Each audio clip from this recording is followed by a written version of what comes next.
This is our Simondon reading group. We're continuing our reading of Imagination and Invention. For those of you who are on the server, I think I made a mistake when I put the page number last time, so I think we're actually on page 100 and not 99, as I put in the event, but for those who are listening, anyway, we're at page 100 of the translation. So we're just finishing section A of part 3. So last time we went through, so we're on part 3, so we're on the affective emotional content of images.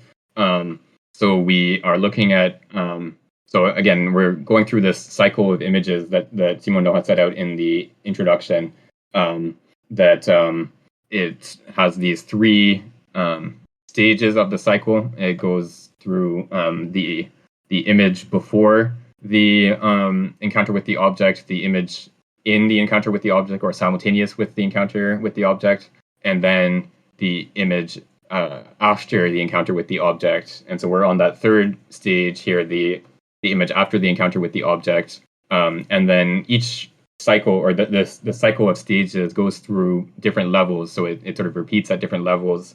And so each chapter that we've gone through so far has looked at one of these cycles at the 3 different levels. So we last week looked at the image after the encounter with the object, or the a posteriori image, at the first level, the biological level. And so we were looking at, so that he talked about a few different phenomena that occur in various animals. So one key one that we looked at was imprinting, or Prägung is the German term. This was first described by some German language ethologists. So this is a sort of famous phenomenon with certain birds like geese or chickens.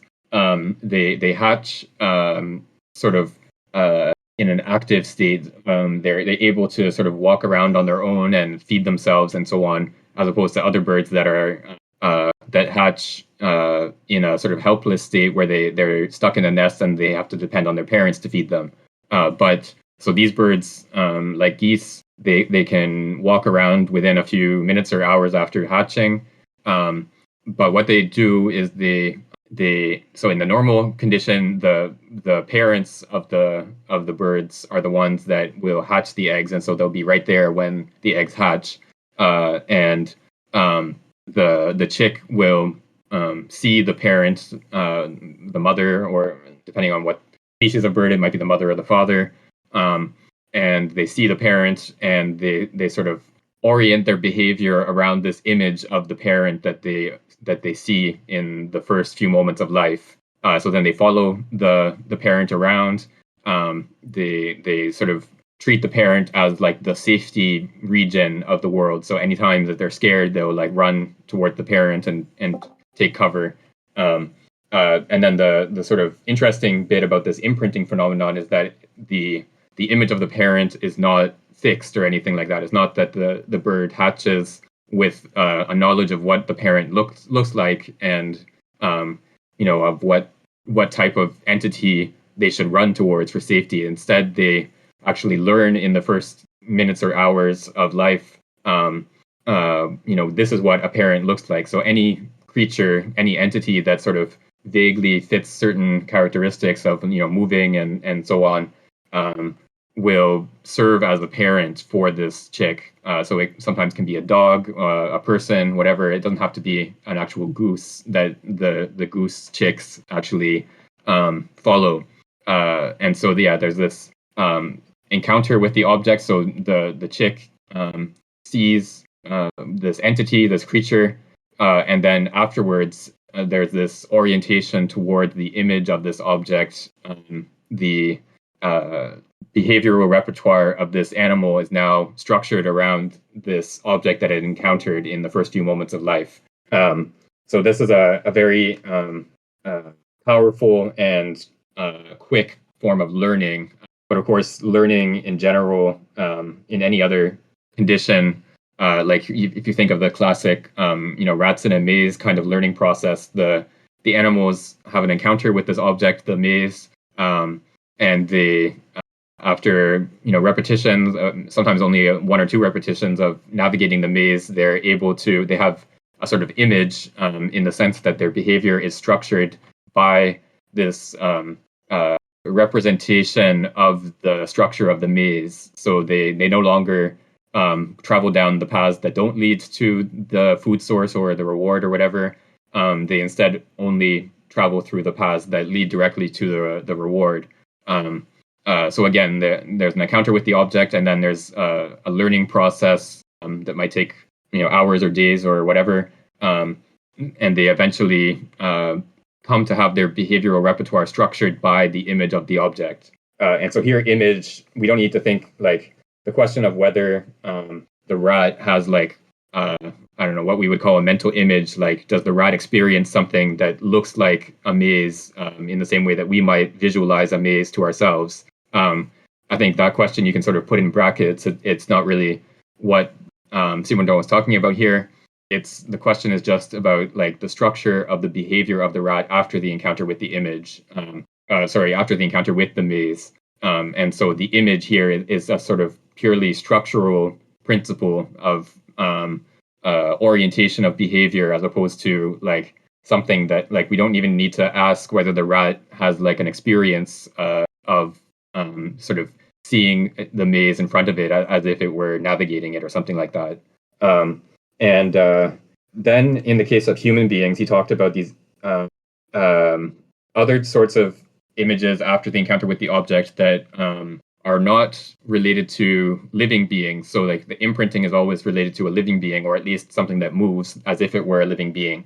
But in the case of humans, we also have not quite imprinting, but we have these encounters with inanimate objects that can structure our behavior after that encounter as well. And so an example that he gives here is the Montessori school system, in which, so this is a system of pedagogy in which the idea is that you provide children with an environment that's structured in such a way that children can act independently. They can manipulate objects that are in the right size and don't require very fine motor skills that they might not have yet, and so on. So like Simondon mentions like a sink that's that's at the right height that a child can wash their hands without having a parent or a teacher or someone lift them up to the sink.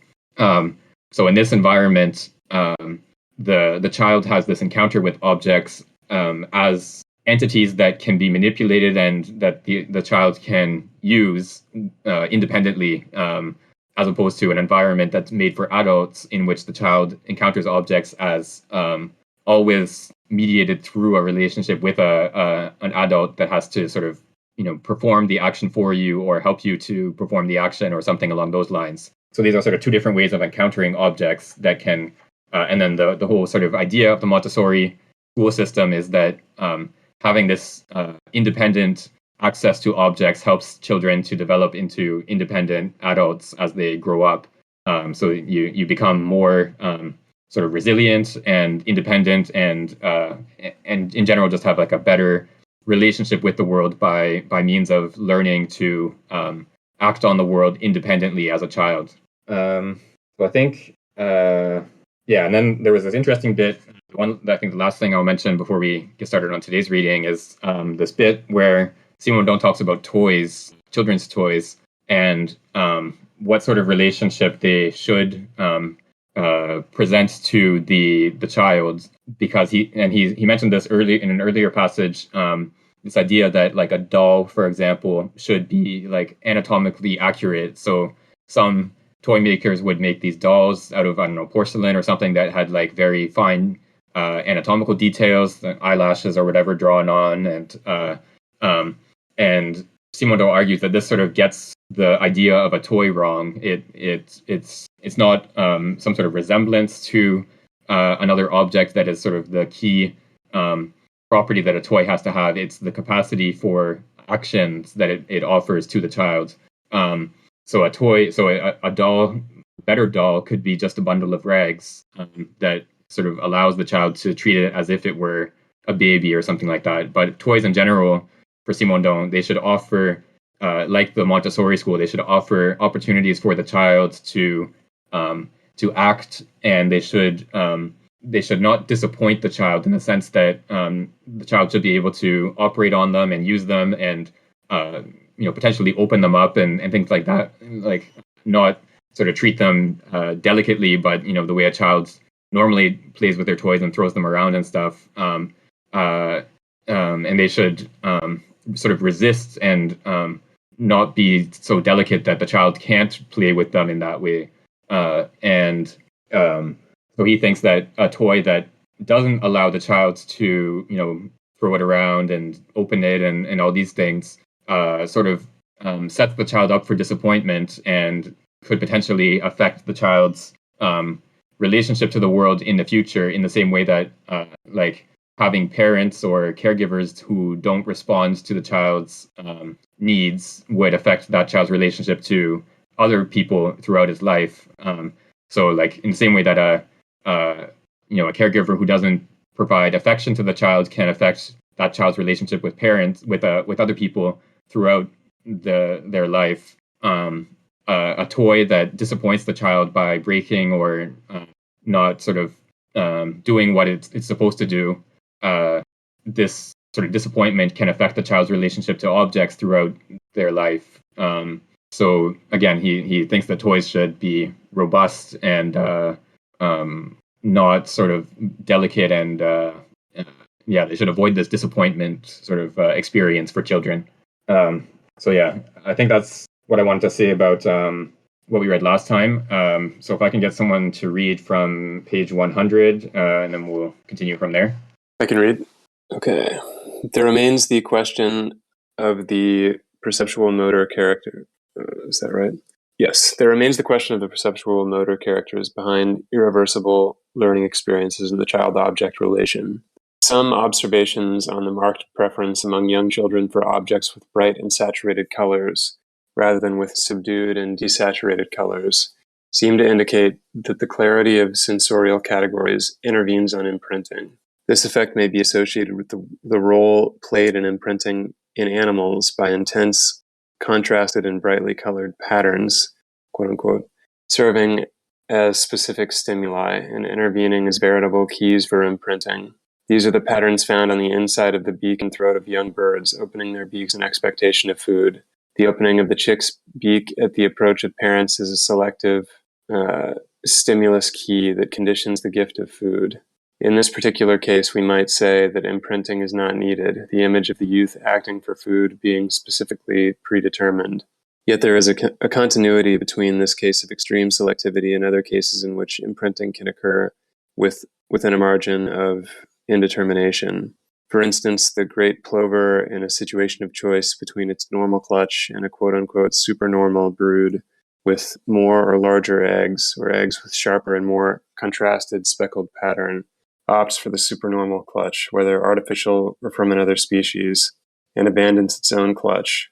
The supernormal stimulus that thus plays a role, in some cases, in choices followed by imprintings. The election of objects may have effects among adult humans in multiple forms regarding choice. In some civilizations, there subsists a continuity between childhood and adulthood, such as in the contemporary American civilization. The conditioning, packaging of products of common consumption shows a search for bright colors and contrasts. Civilizations that place values of childhood and adulthood in opposition do not proceed in this way. For products of quality, the latter offer a discrete packaging and halftones aimed at connoisseurs with a rhetoric of signs of recognition or the signature of the maker. In short, the various aspects of the election of objects as a form of imprinting remain to be studied in a methodological and objective manner, but there are strong indications regarding the existence of such effects. Yeah, so there are perceptual motor characters, as he puts it, that affect imprinting, sometimes in a sort of immediate way that doesn't allow for, it's not really an intervention between different available options, like the young chicks, the bright colors and the beak and throat of young birds. And then there is another kind of perceptual motor intervention that may determine the choice between which eggs to to take care of, or if you're an American, apparently, which goods to buy at the convenience store. Yeah, so he argues here that there's a continuity between this. So in the sort of extreme case is the birds that feed their chicks in response to this stimulus of the brightly colored inside of the beak and throat of the chicks. So like I'm sure we've all seen these pictures of like birds. The chicks sort of open their mouth and beg for food from the parents, and the parents often like regurgitate food that they've eaten into the mouth of the chicks. So these are the other types of chicks, the other types of birds that I mentioned that are bound to the nest after they hatch. So the ones that can't feed themselves independently for the maybe first few weeks after hatching.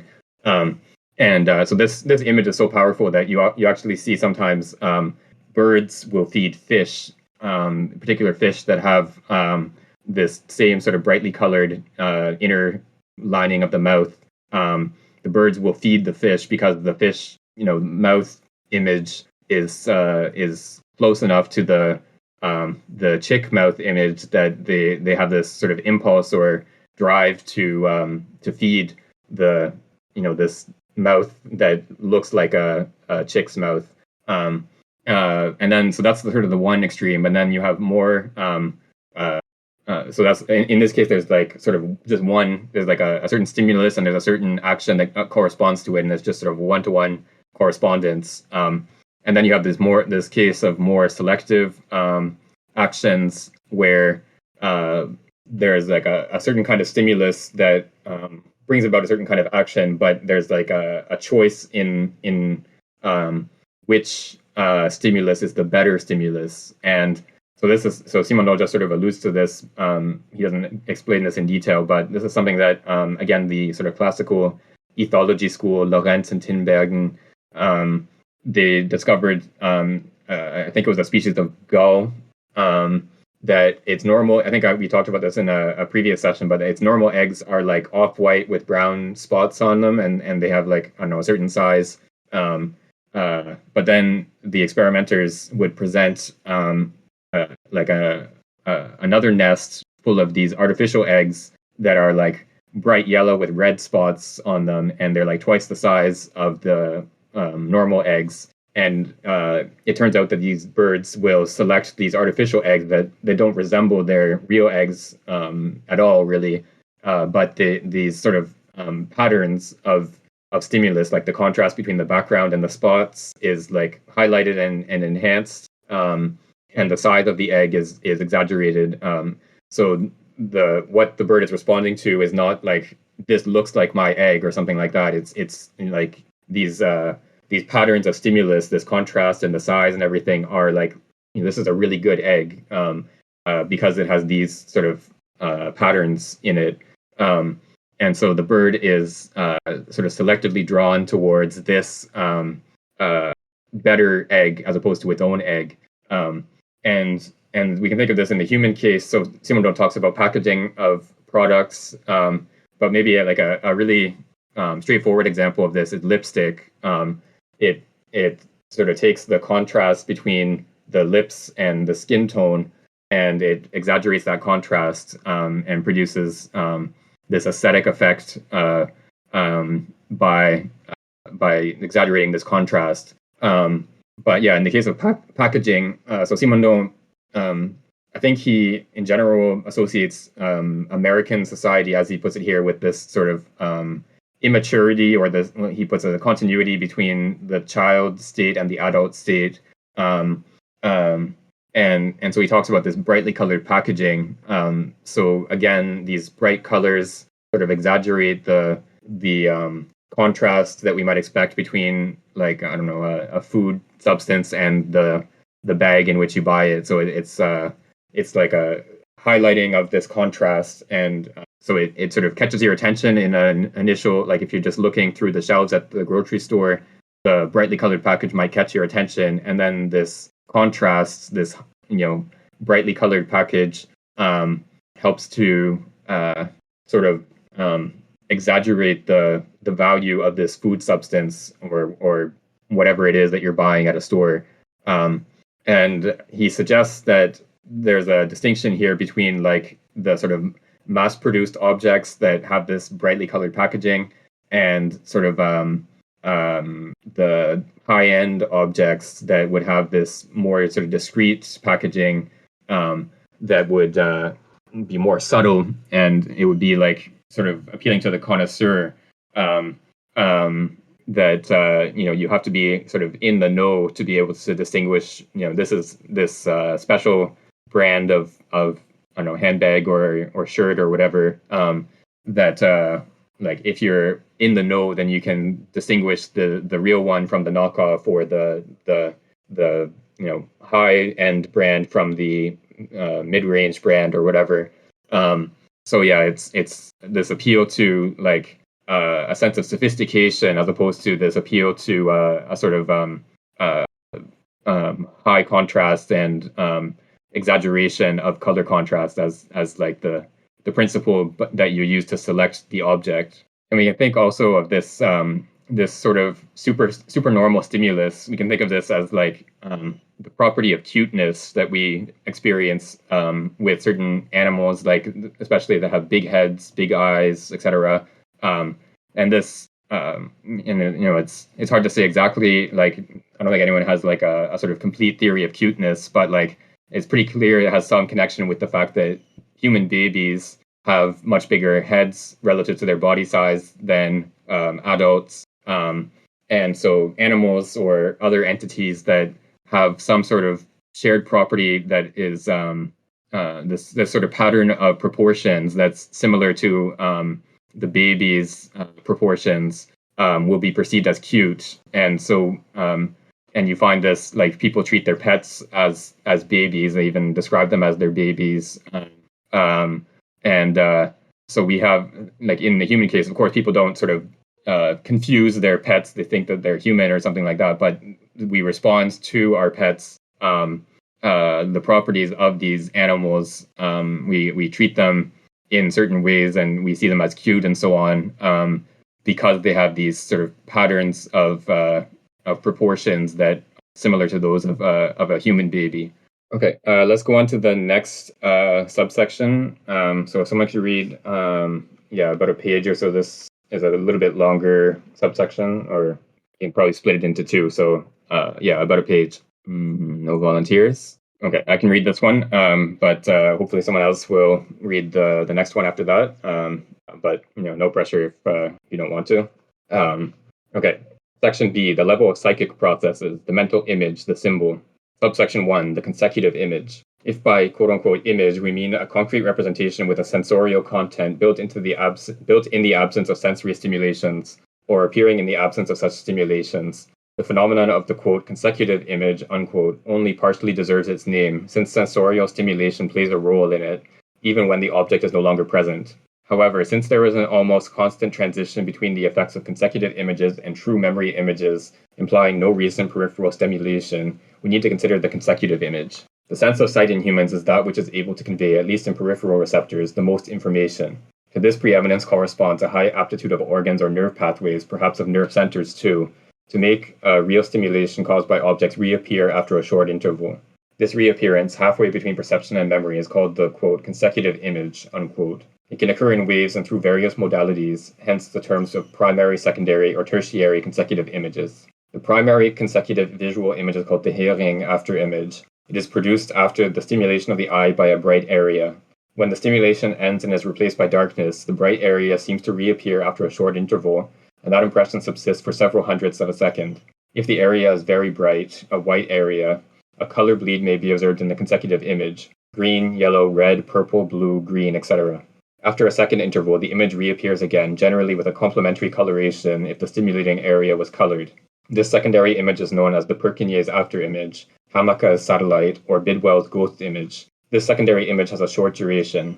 Finally, after a rather long interval, the third image, the Hess image, appears for several seconds, with sometimes a quaternary image or negative Hamaka image. We can obtain some of these effects, at least the first two, by quickly closing our eyes after having looked at a colored or white array, a window for instance. But eyelids are translucent and light continues to pass through the skin, colored in transmission by blood, which generally produces a persisting purple hue superimposed on the properly consecutive effects and thus interfering with them. The interference of consecutive effects with the luminous stimulation diffused through eyelids produces results that have a high aesthetic richness. We can obtain them by staring at a lit part of the sky, not the sun itself, which could damage retinal components. Then, by closing one's eyelids still facing the sky, contracting them to a greater or lesser extent, which causes both the amount of transmitted light and the chromatic composition to vary. Consecutive images may in fact superimpose themselves on perceptions if the stimulation was sufficiently strong. If, after having stared at a bright figure, we turn our gaze on a white screen, the consecutive image can be seen in the guise of a similarly shaped figure with a complementary color. This phenomenon occurs also for figures with black and white contrast, in which case superimposed consecutive images appear gray or slightly colored. Actually, I think I'll just finish this section since it's all on one topic, so I'll keep going. The first consecutive images are likely due to retinal phenomena since they follow the motions of the eyes and change size according to the distance of the screen on which eyes fixate. Cuvier, Manier de Philosophie, Volume 1, page 190. This is why Cuvier does not call these phenomena images, proposing instead to call them, quote, consecutive sensations, unquote. However, we cannot affirm that they are only phenomena of fatigue in various parts of the retina. The oscillations of positive-negative phases in consecutive images, the Hess phases, may be associated with pre-equilibrium waves observed by Broca and Sulza. Nevertheless, these phenomena belong to the category of active adaptive inhibition rather than that of fatigue. Do consecutive images belong solely to vision, or can we speak by extension of consecutive images that are oral, tactile, and olfactory? Theoretically, if consecutive images are linked to phenomena of active sensorial adaptation, we may expect to encounter consecutive images that are sharper the more a sense is broadly adaptable. Hearing, while less broadly adaptable than vision, which has several regimes, photopic, mesopic, scotopic, covers nevertheless a considerable span in terms of energy ratios, 120 to 130 decibels, and frequency ratios, 12 octaves. Indeed, after hearing an intense sound, a consecutive sound may be observed if receptors were strongly stimulated outside of the possibility of prior adaptation, for instance with an explosion. But the image sound is not the repetition of the stimulus. Whether the stimulus is continuous or transitory, the image sound presents itself as a weak, continuous sound, generally at higher frequencies. We say that one's ears are quote-unquote ringing. Consecutive effects seem to be less marked when the adaptation capabilities and the capabilities of information reception of a sense are themselves lower. In summary, it seems judicious to accept the distinction established by Yves Legrand in Optique Physiologique, Volume 2, page 313, where he writes that the effects of consecutive or successive contrast are wrongly called consecutive images. They are consecutive images due to fatigue. These are consecutive images due to fatigue, that is to say, effects of adaptation, which, according to Yves Legrand, have nothing to do with consecutive images per se.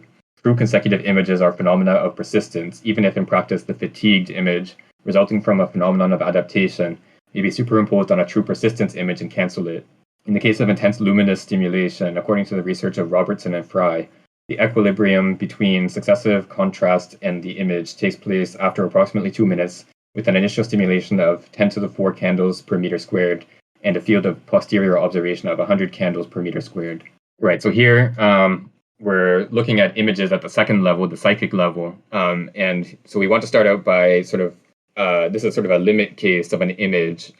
So an image maybe in the proper sense, a psychic image in the proper sense would be one that is that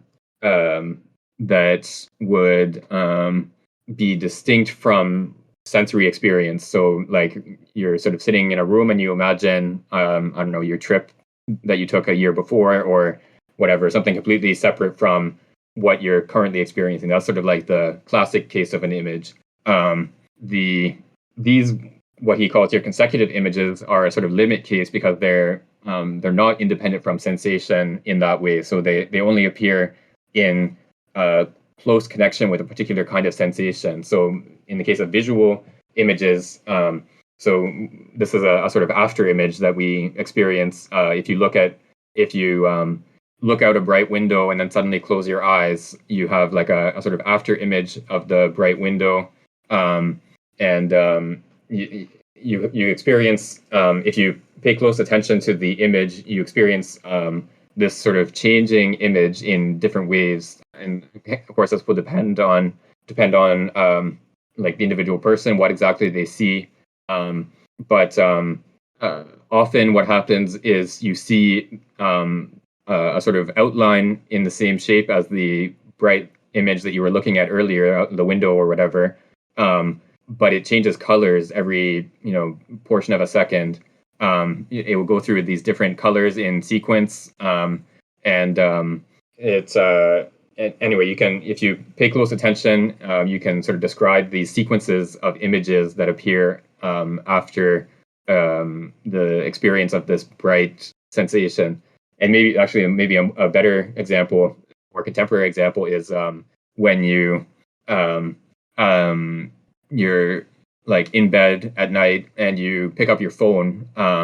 You look at the bright screen on your phone, and then you turn the phone off. You will often have like a rectangular image sort of floating in front of you, and you'll see it like sort of change colors. It'll turn red, then green, and whatever. So yeah, it's this bright image followed by darkness that produces this after effect of this sort of sequence of colored images. And so the reason Simondon wants to talk about this kind of image is like a contrast as a sort of limit case of the image, of the psychic image. So in this situation, the image is closely tied to the sensory experience, but in other cases, as we get further along in this chapter, we'll see that the image is less closely tied to the current sensory experience, and so he wants to, like as usual, he's going to describe this as a sort of continuity. So we're starting with the extreme limit case, and then we're going to progressively have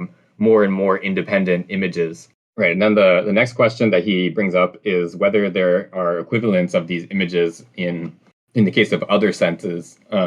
So vision is the one where this phenomenon occurs most strongly, and Simondon suggests that this is because vision is the sense that has the most sort of structure to it. Like what is the information that is conveyed through an image, a visual image, is much more than is conveyed through like a sound or a touch or something along those lines. So the visual mode of sensation of sensory perception is the mode that has the most information content or the most structure to it, and so it's in this sensory modality that we experience the most of these effects, the most sort of structured effects of this after image. But in the case of hearing, he suggests that this is an experience anyone who's been to like a loud concert or anything like that, any very loud sound, when you leave or after the sound ends, you have this sort of ringing sensation in your ears. And so Simondon suggests that this is a similar type of phenomenon, only that it's much less structured than in the case of a visual image. So you just have like a sensation of a high pitch ringing, a sort of constant ringing sound, as opposed to this sort of sequence of colored images in the case of visual perception. But in both cases, we have this sort of very strong contrast. Like we have a very high degree of energy impacting our sense organs, and then suddenly a very low degree. And then there's a sort of after effect of that strong sensation, which is sort of continued in this after image or after sensation. And again, so there's a sort of continuity here. Like the question is whether this is a purely peripheral phenomenon. Is it just like an effect on the retinal cells or on the auditory, like the cilia in your ear or something like that? Is it like a sort of purely physical phenomenon in that sense, or does it have to do with something about the way that our sense experience is processed in our brain, and a more sort of neural / psychological process? And Simondon says that it doesn't really, I think for Simondon's purpose, it doesn't matter that much where exactly this phenomenon is produced, but he suggests that there's a sort of continuity between the one case and the other. So in the case of the visual images, like he thinks that one piece of evidence that this is a retinal phenomenon in the first instance is the fact that the image sort of follows your eyes around. So if you look at your phone screen in the dark and then turn the phone screen off and then move your eyes, you see the rectangle sort of following your eye movements. So it's something that is sort of seems to be produced on your retina. But then some of the later images, as this image sort of changes color and develops over time over the course of a second or two, these might be more central processes, so things that are happening in your brain as opposed to on your retina. But again, I don't think the distinction really makes a big difference for what Simondon is talking about here. So these are just a sort of limit case of an image, and whether it's produced on the retina or in the brain or wherever is not that important. Okay, can we get someone to read the next page from the subsection 2 heading? Hopefully someone can join us and read. Anyone have mics today? Everybody clicked on that link that Ben shared about the image that can break your brain. Yeah, I guess everyone's brains are broken, so they can't read. I can read the next. I can start the next section. Okay. Okay. This is subsection 2. Immediate images and eidetic images.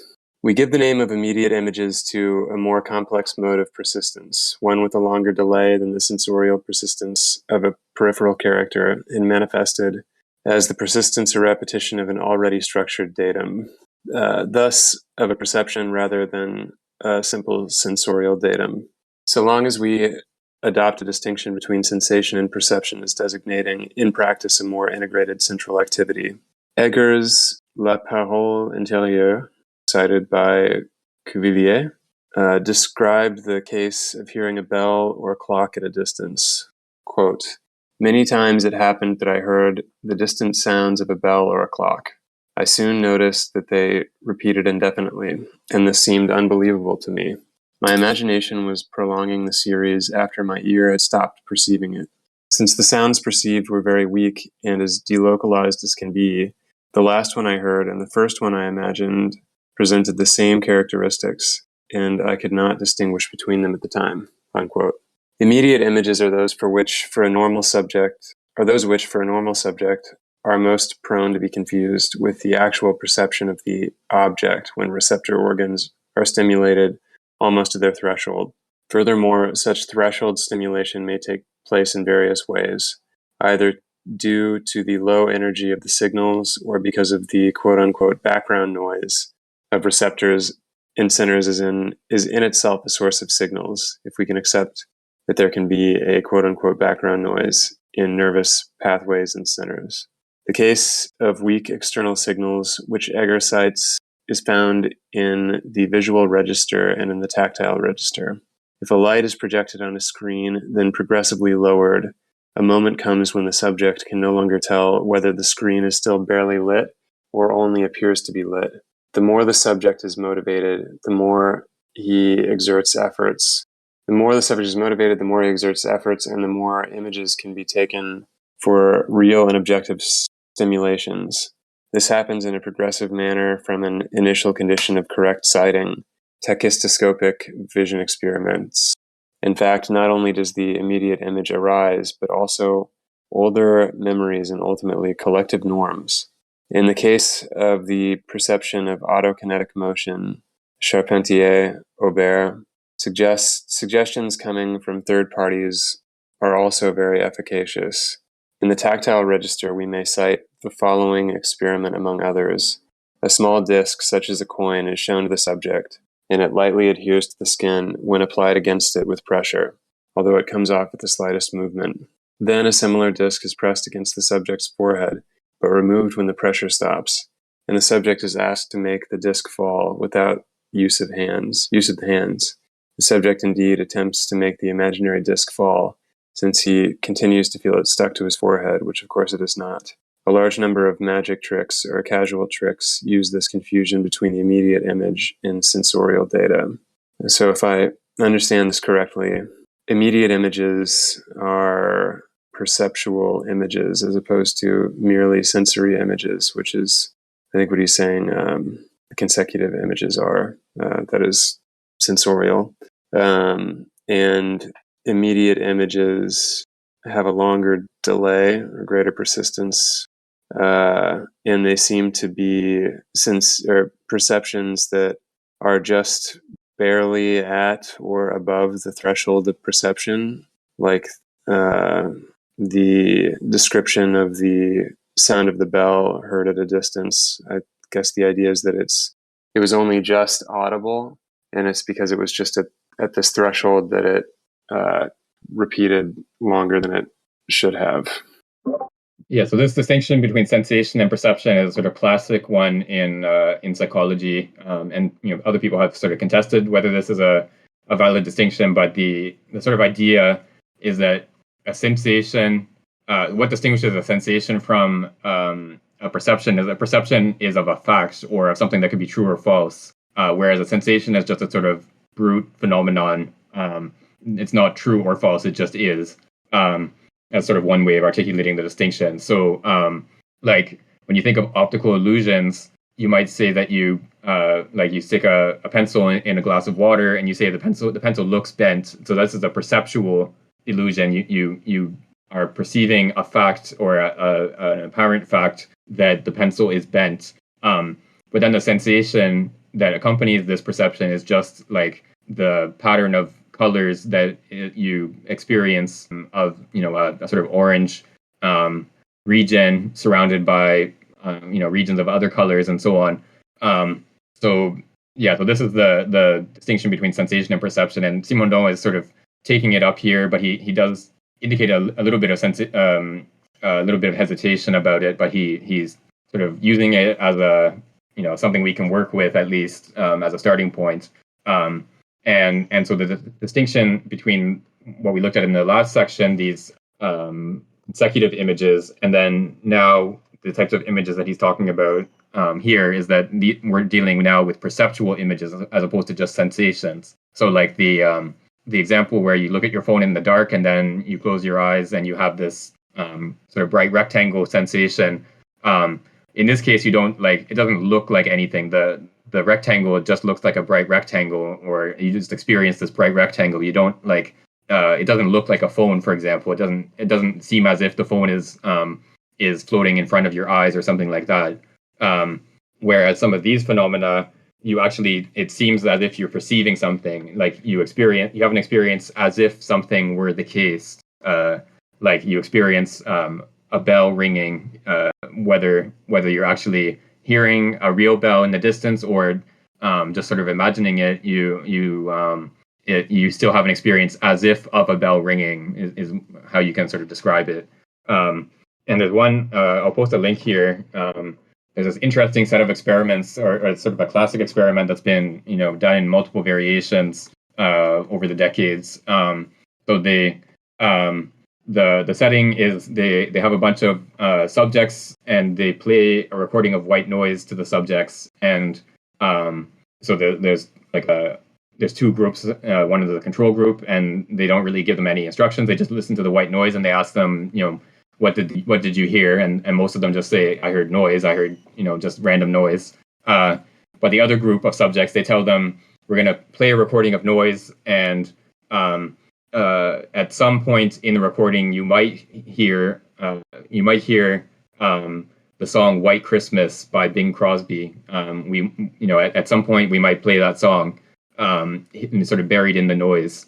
And what happens in this case, the subjects who are given this instruction or this explanation that they might hear "White Christmas," they report hearing "White Christmas" at a very high or a much higher rate than the subjects that are just listening to random noise. And there's multiple variations on this experiment, and what exactly people are experiencing and so on.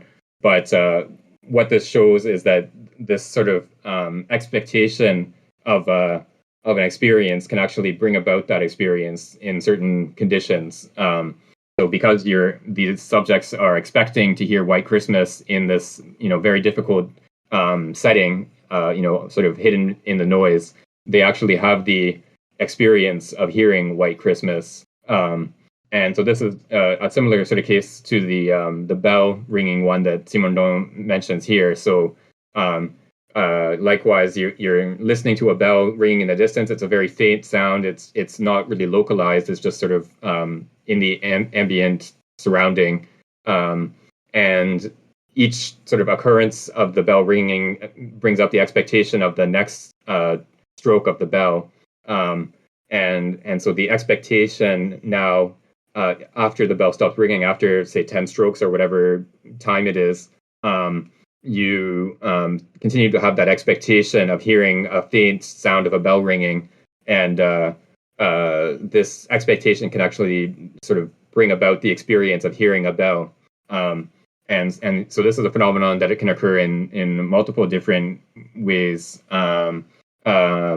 You can so that, like, we have the auditory sensation here, and then he also mentions this experiment with a screen that's illuminated, and then you slowly decrease the illumination, and the subjects at some points they will say, like, yes, I see an illuminated screen, even though there's actually no light on the screen, or not enough light that the subject could actually perceive it.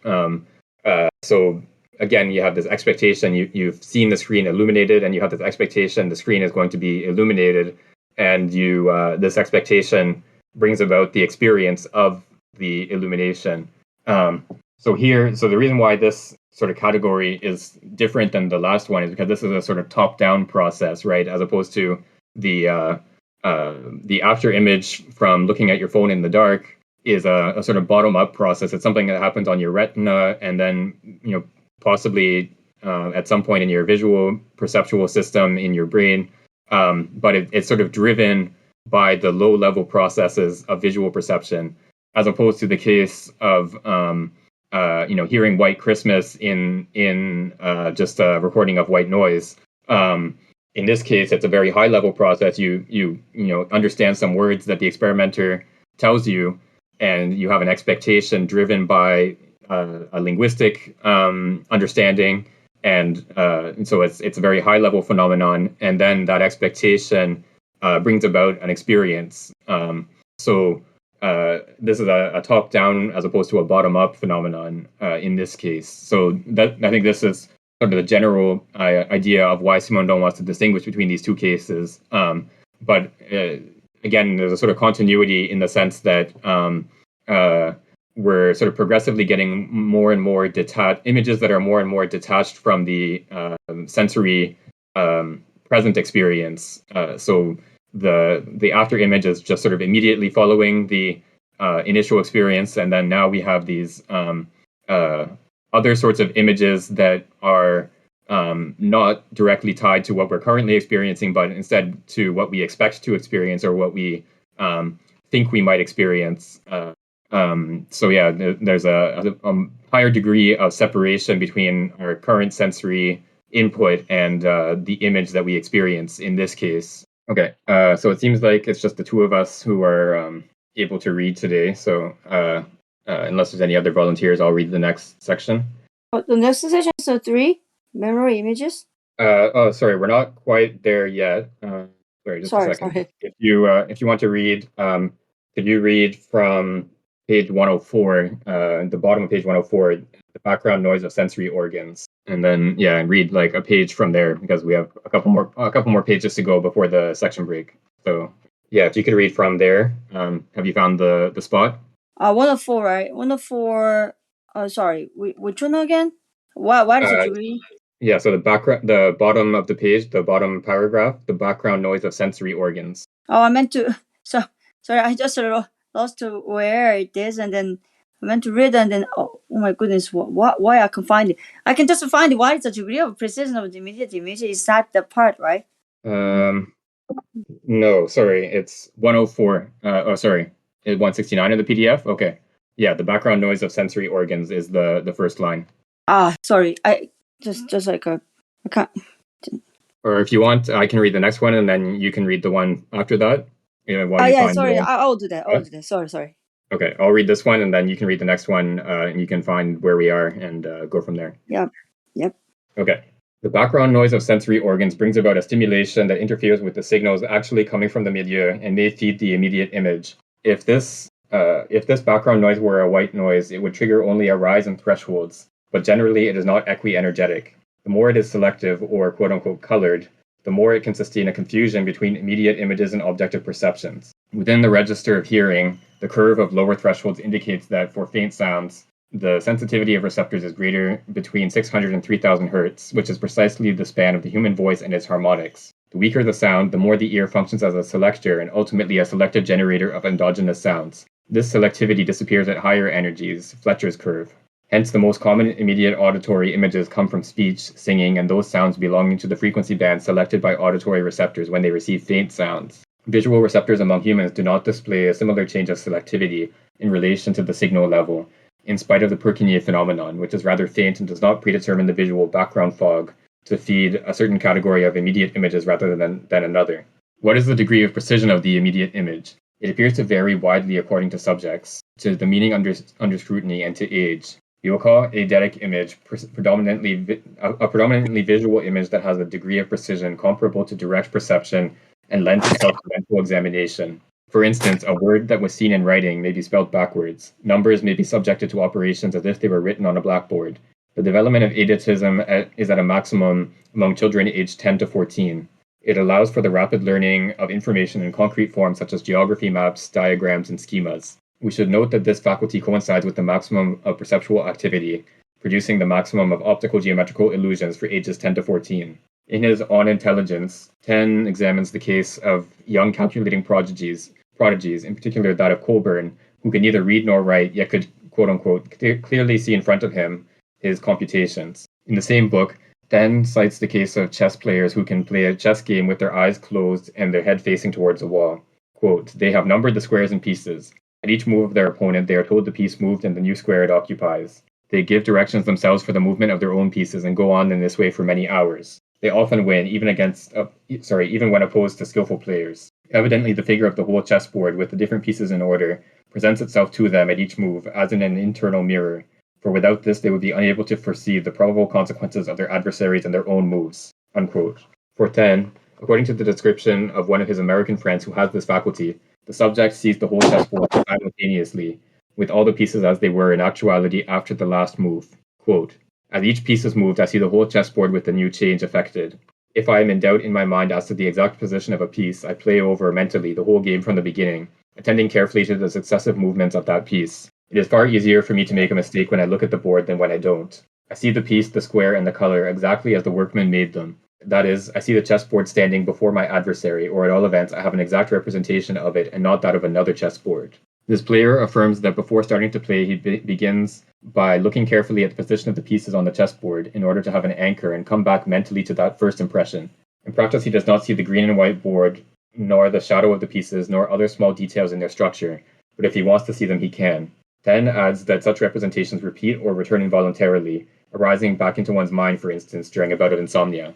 Right. So we've talked about this before, this phenomenon of chess players who can, well, for one thing, they can play these blindfold games, or there are even players who do these demonstrations where they play blindfolded against 10 or 20 or whatever opponents at the same time. And so what this demonstrates here is, again, a further degree of separation of the image from the sensory experience. So in this case, as this one subject described things to 10, he looks at the chessboard at the start of the match to get like a good image of it, what it looks like, and then once he's blindfolded, then he sort of visualizes the movement of the pieces over the course of the match.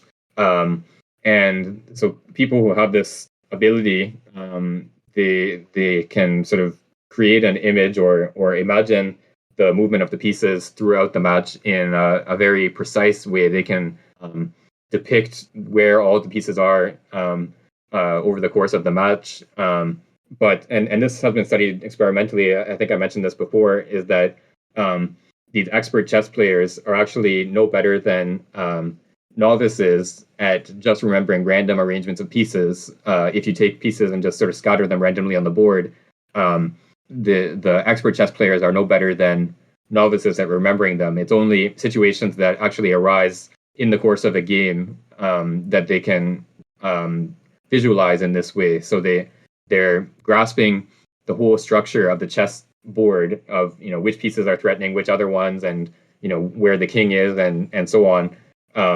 They grasp a sort of structure of the board, as opposed to just like sort of having a picture of a arrangement of pieces of wood on a background or something like that.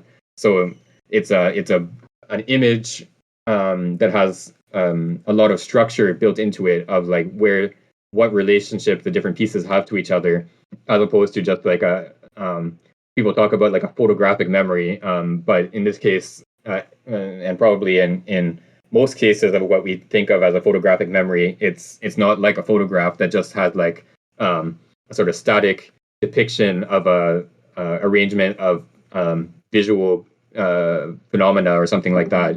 It has this structure built into it, this sort of dynamics built into it. So again, this is sort of a further step away from just the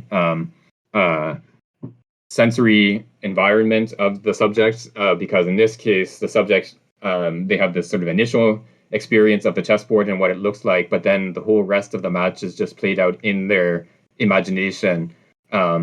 They don't actually see where the pieces are, 20, 30, whatever moves into the match. The whole experience of the match is taking place in their imagination.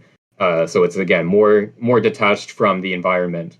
It seems sort of like the a posteriori counterpart to the differential perception that he discussed in the present, the a presenti moment. Somebody who is deeply familiar with this is probably where we talked about chess, actually. Like he gives the example of a mother who can know that her child is sick from like very subtle changes in behavior that would be overlooked by a doctor who obviously doesn't have particular knowledge of that kid. But this one is, I guess, the differential perception was perception in the present moment, and this is a kind of image that is, as you said, at a further remove from sensation. Yeah, I think so. What these two types of image have in common is that they involve a kind of expert knowledge. So yeah, like we talked about with the mother who can just sort of sense, through these very subtle signs that she might not even be consciously aware of that her child is sick. So this involves an expert knowledge of what her child's sort of behavior and facial expressions, all these things look like normally. In the case of the chess player, there's again, of course, an expert knowledge, and this is something that in part the chess player can express. You can say like, this type of opening is better than this other type or whatever, but partly it's like a just sort of immediate experience, in the sense that the chess player will, if you just show them a certain configuration of pieces on the board, they immediately see, okay, this piece is threatened by this other piece, or this arrangement of pieces allows for this sequence of moves or whatever. So that's like sort of the present experience of an expert chess player. Whereas what this allows is for this imagination, or this sort of independence from the perceptual experience, or detachment from the environment. And presumably this would also be the case, to some extent at least, for the mother who is has the expert knowledge of what her child sort of looks like and acts like and everything. The child, or the mother, would be able to sort of and we talk about like sort of knowing how a person would respond to a particular situation. Like you say, oh, that's not in character, or that is in character with that person. So you have like a sense of sort of what kinds of actions that person would do in a particular situation, even if it's one that you've never actually seen that person in before. And so this kind of grasp of an action as in character or out of character or whatever, I think is maybe the equivalent of the chess player who can play this match while blindfolded. It's a sort of imaginary playing out of what this expert knowledge, using your expert knowledge to play out in imagination a sequence of events and see whether it makes sense or not. So yeah, it's a related phenomenon, but I think this kind of image that we're talking about here is like a sort of application that you can sometimes make of that expert knowledge that we talked about in the previous part of the book. Okay, Ollie, have you found where we are? Are you ready to pick up from where we stopped? Yeah. Is that it's such an aptitude, right? Yes, exactly. So if you could read like a page from there to the top of 108, maybe the first paragraph of 108. Okay. Is such an aptitude advanced or primitive? Tyne affirms that the first two players are not the most skillful at this artifice. End of quote. Some players are able to conduct simultaneous games in eidetic vision with the power of imagination whose extent and lucidity are truly prodigious. But the truly great players such as La Bourdonnais and can only mentally play two games at once. This remark points in the direction of young servants who are sometimes quite unknowledgeable and have difficulty furthering their study of mathematics. Confronted with such cases, Chartier, in les formes inférieures de l'explication, page 83, hypothesize the primitive nature of eidetic images. They would represent the vestiges of quote, this prodigious memory encountered among primitive people, the last witness of a mental universe now bygone, end of quote. This hypothesis is based on excessive agreement with the monolinear theory of evolution occurring for mental as well as social forms. It is interesting insofar as the phenomenon of eidetic images may be linked to a definite regime of mental activity and to a level of awareness distinct from that which produces reflexive thought and critical attitude. Any subject, in fact, may experience eidetic images when faced with a situation of violent emotional stimulation. Some concrete features of the situation may register deeply, make the same scene reappear later in a quasi-hallucinatory manner with a very intense pregnancy of detail. Even if it should be admitted that eidetism is one aspect of savage mind, la pensée sauvage, it would not be a sufficient reason to consider this mental activity as simply a vesicle or a sign of quotes, aggression, end of quotes. To the contrary, an eidetism may well appear to be one of the roots of artistic imagination and perhaps inventive imagination in general, an activity of a rather primitive kind integrated in the development of intellectual symbolism would provide the basis for creativity, which implies all at once a direct, new, and concrete view of a reality, and a highly developed abstract symbolic aptitude which is required for the ordered and organized construction of a new work. Creativity is a set of aptitudes combined in the subject, and plus the extreme terms of the old and the new, of the savage mind and abstract symbolism. In this sense, Taine notes that concrete memory which in images that are comparable to eidetic images exist among many artists. Some images that are more irregular, more nuanced, more difficult to remember than those of chess players present themselves with equal precision to certain painters, draughtsmen, or sculptors who, after having attentively beheld a model, may make a portrait from memory. Quotes. Gustave Doré has this faculty. Horace Bonnet had it. Abercrombie cites a painter who, from memory and without the aid of any illustration, copied a canvas of martyrdom of Saint Peter from Rubens with such a perfect imitation that the two paintings being placed side by side, a great attention was needed to distinguish the copy from the original. End of quotes. Taine also cites the case of Mozart, who, having heard Allegri's Miserere Miserere, I'm not sure, twice in the Sistine Chapel, wrote it down in its entirety from memory. Quotes. As it was forbidden to copy, the fidelity of the Kapellmeister suspected on account of difficulty of the exploit. End of quotes. Similarly, Balzac could see objects in his head, lit and colored as in the moments when he had gazed upon them.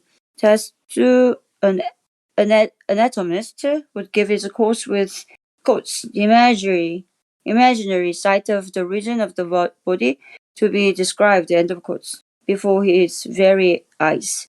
These last two cases cited by Cuvillier may be associated with the learning experience of Frère de Boisemont, cited by Taine. Frère de Boisemont conducted the exercise of imprinting in himself the face of one of his friends and succeeded in having visible mental impression that seemed external and quotes placed in the direction of the visual ray, end of quotes, with the dimensions and attributes of the model. Quotes. The image is vaporous and of another nature than objective sensation, yet bounded and colored, end of quotes. Taine maintains that some drawing schools in Paris train their students to produce from memory a set of objects after glancing at them for a moment. Over time, their aptitude for such practices increases. At first, the students experience difficulties. The image vanishes as soon as the setup is covered over, but later the image comes back and may be sustained for long enough span for drawing it. We might add that prestigiators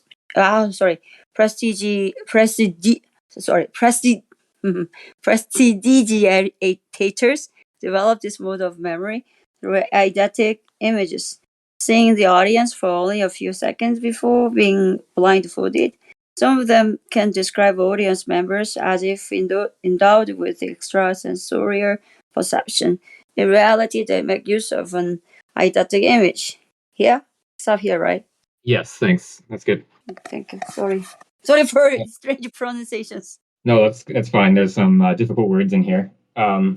Right. So the question that Simon is asking now is like this faculty of this eidetic image, or trying to working with these images like the chess expert who can play blindfold and so on. Is this like a sort of, should we treat this as a very sophisticated mental ability, or maybe a not so sophisticated one? And so on the side of this not being necessarily a very sophisticated ability, there are some people. So he talks about what he calls these savants. This is sort of a famous phenomenon. There are some people who their sort of general intellectual abilities are quite low. Like IQ tests are, there's a lot of reasons to think they're not that great in general, but there are people that will score like a 50 or 60 on an IQ test, and they have they're not really capable of living independently, of having a bank account and a job and all these things, but they display, like in a very restricted domain, they display these abilities of remembering or calculating or whatever in like very exact detail. Like there are instances, there's people that they can, like if you just give them a date, in the past or the future, they can immediately tell you, what day of the week it is, or and things like that. Like if you say, January 1st, 1973, they can say, oh, that was a Wednesday, or whatever. Whereas of course for most of us, like if we had to calculate this in our heads, like we would just get lost after a couple of years.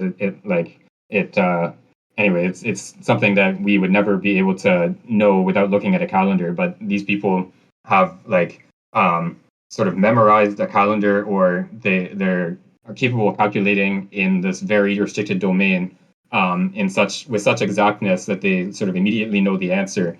And so some memory phenomena are similar in the sense that the people who exhibit it might not necessarily be like exceptional in other domains. They might not be sort of masters and so I don't know if how much validity this has in the case of chess, but he suggests that like the best chess players in general, the ones who are like the best at defeating other highly skilled opponents, might not necessarily be the ones who are best at this exercise of playing blindfolded against many opponents at the same time. So the skill of beating other highly skilled opponents is not the same kind of skill as the skill of playing against many opponents at the same time while blindfolded. So I don't know if that's true or not, and that's probably something you could look at, like experimental results and the results of different tournaments and so on. But that it's, at least in principle, these aren't necessarily the same skill, and whether or not these two skills coincide is a sort of empirical question that we can examine in particular cases. So he mentions here, he uses, again, we have to remember this was written in the 1960s, but he uses the term primitive or savage thought.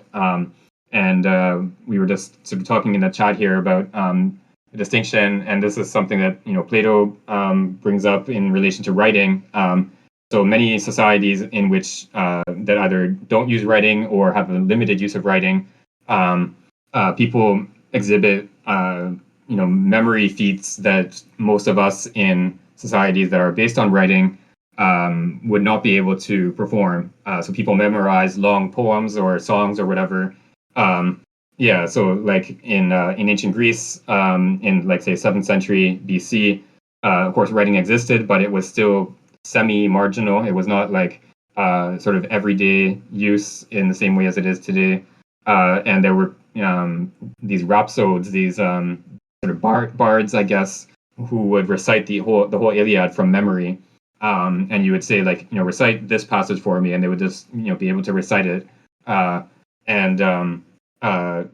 even today, there, like in the Islamic world, there are many people who can recite the whole Quran from memory. There's special schools where people learn this. So there, in other cultures aside from sort of the Western worlds, there are still today people who exhibit these sort of memory phenomena that we would have a very hard time with. And so there's a sort of trade-off to some extent between writing obviously allows for the permanence of a record and phenomena, like you can do things like calculation in writing much more easily than sort of by memory, but then at the same time you sort of lose the faculty of you lose the habit of operating from memory, and so your capacity to remember long stretches of text or long poems or whatever probably diminishes in a society where you're expected to do everything in written form. So again, there's a sort of distinction here between like different skills, and we can ask, to what extent are these skills sophisticated ones, or are they like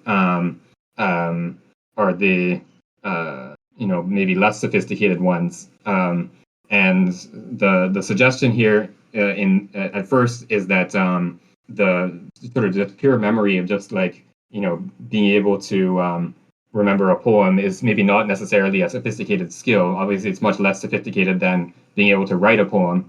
But then there's also like artists, and he gives some examples here that have a similar skill, but maybe in a different register. So it's not just that they sort of memorize, what day of the week something, a particular date is, or something like that. This sort of very basic correlation of facts. They instead are capable of grasping like a painting or a musical work or whatever. They grasp it as a whole, and they sort of understand the whole structure. And they're capable of hearing a piece of music, like Mozart heard this mass performed twice, and then was capable of writing down the whole thing from memory. And so this exhibits not just a sort of pure memory phenomenon in the same way that memorizing the day of the week does. it's a grasp of the structure, because it's only because Mozart was able to understand the whole structure of this mass that he could memorize it so easily. Whereas someone who, like, say, had a very strong memory but had no knowledge of music, they would just hear a sequence of sounds, and they would not have this capacity to reproduce it from memory in the way that Mozart did. So again, there's a sort of more sophisticated form of memory that involves a grasp of a structure, as opposed to just like a sort of reproduction of a correlation of patterns. This paragraph on 107, where he talks about this kind of intellectivity as both vestigial and like high advanced. I guess he calls it like the old and the new. I don't really understand in what sense, what kind of timeline he has in mind. I mean, because, the kinds of groups that he refers to as primitive obviously are also capable of abstract symbolism. Seems like there's an interesting idea in this paragraph, but I just I'm not sure what these are old and new with respect to. Yeah, there's a certain amount of sort of linear evolutionary hierarchization going on here, that there would be like a sort of progression of human faculties or human capacities over time, from like the supposedly primitive to the sophisticated modern capacities. So Simondon sort of takes this up in an uncritical way, I think. He's working with texts from Taine and people, writing in the end of the 19th century. So obviously even more subject to this kind of way of thinking than in the 1960s. So I think the idea is that human history there would be a progression from this so-called primitive society or savage thought, where people would have this highly developed capacity to memorize patterns, and to, whether it's like a song that you remember, or a poem or whatever, but they wouldn't sort of have the capacity for creativity and rational thought in the way that more sophisticated societies would. And then over the course of human history, there's a sort of change of the balance, where in our society, our sophisticated Western societies, we might have lost some of this capacity for memory, but it's counterbalanced by the greater capacity to invent and create and so on. So there's a lot that, of course, would be contestable in this story. But I think what we can sort of extract from it and take as something that is still valid is the idea that in creation, in invention, there's a sort of interplay between like a reproductive capacity and a capacity for transformation of what you reproduce. So obviously, people like Mozart and other artists, they're great artists not because they can reproduce. So it's not because Mozart could write down this mass after hearing it twice that he was a great artist. It's because he was a great artist that he was able to reproduce this mass. There's an interplay between this capacity to reproduce something and then to produce something new at the same time. So, and I think we talked about this a little bit in individuation, that like a sort of the idea of like a complete novelty is sort of nonsensical if you think about it, where like something that has no relation to anything that anyone has ever produced before would not be like creative in the real meaning of that term. It would just be like, I don't know, weird noises or something. But what is really creative is like taking something that already exists, or like, traditions or structures or whatever of existing music, and then doing something different with that structure, like in a way that no one has done before, but like on the basis of what people had already done. So it's, I think in that sense, that there's this interplay of the old and the new in creation. So you're doing something new, but on the basis or using the materials that are provided to you from a cultural tradition or other artists or whatever. Thanks. Yeah, that's very interesting.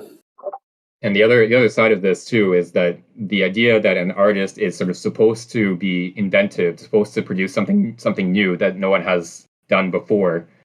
This idea of invention and creativity is itself something that has a historical sort of arising in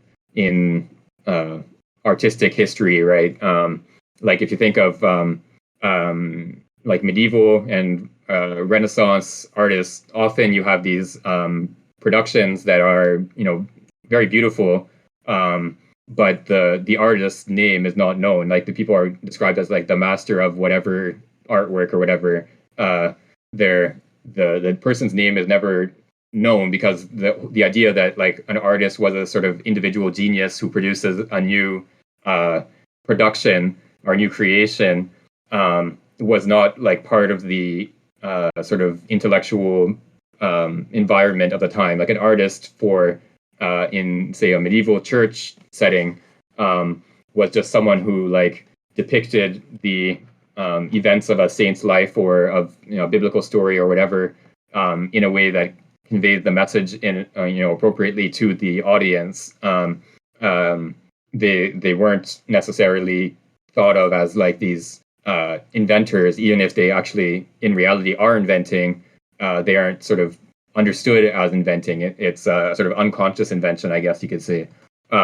So like this idea of invention is itself something that was more or less invented, and so different societies have different mixes of like how much novelty, how much creativity, or like this balance between the old and the new is different in different societies and different time periods and so on.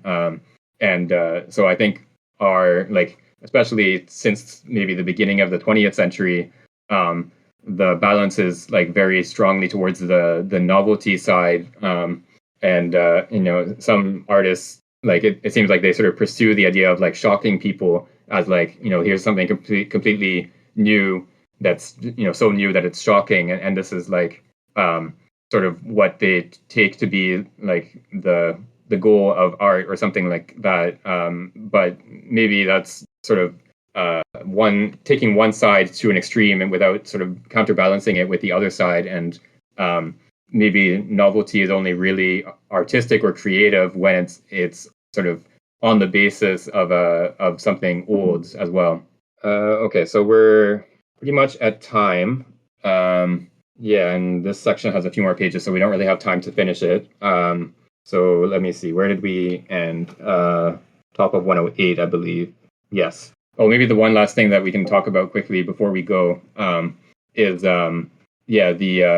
this capacity of prestidigitators. So these are people who perform the like magic tricks. So he talks about this performance where the person is blindfolded, and then they describe the audience. Someone comes up from the audience and they say, "Oh, this person has blonde hair. They're wearing this kind of coat. They're whatever."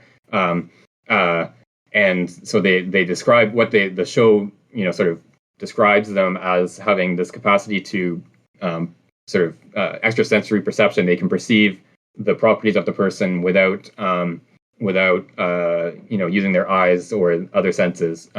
But what they're really doing is they're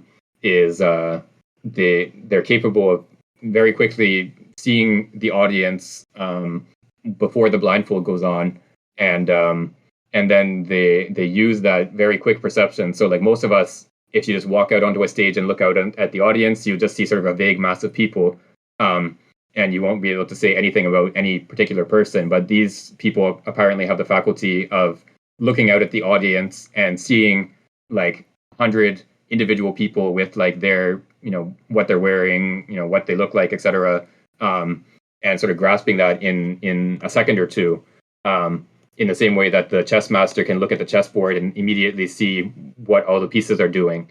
And so this faculty of like grasping the audience members' appearance is what they use then when they're blindfolded to sort of present themselves as having this capacity for extrasensory perception. So this is a sort of a very interesting sort of field of study that I think has not really been developed that much, but like some of these more and it sort of overlaps with the research into so-called psychical abilities, things like extrasensory perception, telepathy, things like that. I think what would be interesting to examine is like, I'm just sort of assuming that these are not like real in the way that they're depicted, that people are not actually, detecting other people's thoughts through immediate perception, but it's still the actual phenomenon is something to be explained. Like, what is it that people are detecting that allows them to, perform these tricks that look as if they're, reading your mind or whatever. So yeah, I think this is a sort of interesting bit that hasn't really been developed that much, partly because the whole like domain of psychical research and extrasensory perception and all that has, for good reason, a very bad reputation. Okay, so now I think that was all I had to say on that. But now I think we can end. So yeah, we'll pick up from the top of 108 next time. So thanks everyone for coming out. Thanks for your contributions, and hope to see you next week.